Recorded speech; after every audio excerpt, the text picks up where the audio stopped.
এই প্রথম ছাত্র সংগঠন তার নিজের গভর্নমেন্ট থাকা সত্ত্বেও গভর্নমেন্টের যে ডিসিশন তার এগেইনস্টে দাঁড়িয়েছে। এই প্রথম বাংলাদেশ জাতীয়তাবাদী ছাত্রদল, তার সরকার বিএনপি সরকার ক্ষমতায়, কিন্তু সে যে মতামত দিয়েছে এটা কিন্তু সরকারের কাছে দাবি জানিয়েছে ছাত্রদল। সাধারণ শিক্ষার্থীদের যে ভাষা, যে পরীক্ষা যদি দুর্যোগ অতিবৃষ্টি যদি হয় তাহলে সেক্ষেত্রে পরীক্ষা পেছানো যায় কিনা সেই সুপারিশ রেখেছে বাংলাদেশ জাতীয়তাবাদী। কিন্তু সমস্যা অন্য জায়গায়।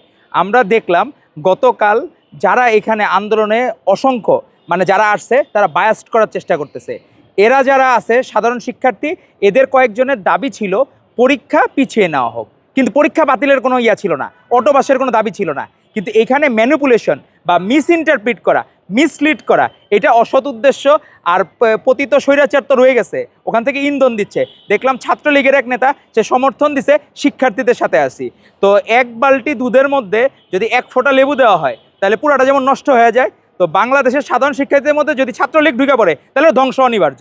এবং সেখানে আবার গুপ্ত শিবিরও আছে। গুপ্ত শিবির গতকাল আছে, সে ক্লাস 10-এর স্টুডেন্ট, সে শিবিরের স্বীকৃত নেতা। সে ওইখানে যে ক্লাস 10-এর বাচ্চা, সে ইন্টারমিডিয়েটে, মনে হয় ইন্টারমিডিয়েট কোনো ফ্যান ক্লাব খুলছে। গুপ্ত শিবির ওই ফ্যান ক্লাবের দায়িত্ব নিছে। যে আছে না, যেমন যে আর্জেন্টিনার সমর্থক গোষ্ঠী, এরকম এইচএসসি পরীক্ষার্থী সমর্থক গোষ্ঠী তৈরি হয়েছে বাংলাদেশে।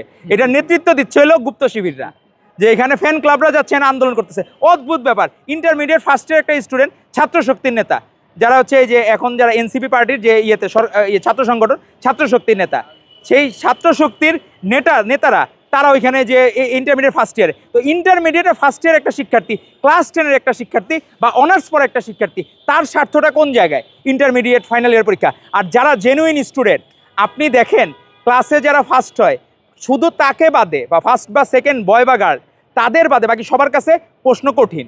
অনেকে শস্যার ফুলও দেখে। সারা বছর যারা পড়ালেখা করবে না, এরা শস্যার ফুল দেখবে, এটা খুবই স্বাভাবিক। তো আমরা তাদের প্রতিও, যারা পড়ালেখা কম করে তাদের প্রতি শ্রদ্ধা রেখে বলতেছি যে আপনারা অন্তত পড়ালেখা হন, পড়ালেখা ঘরমুখী হয়ে আপনারা অন্তত পড়ালেখায় বসেন। না হলে কি হবে, এই দেশে আপনি যে নিজে সার্ভ করবেন প্রপার ওয়েতে, কোনো জায়গায় যে আপনি সার্ভ করতে পারবেন না।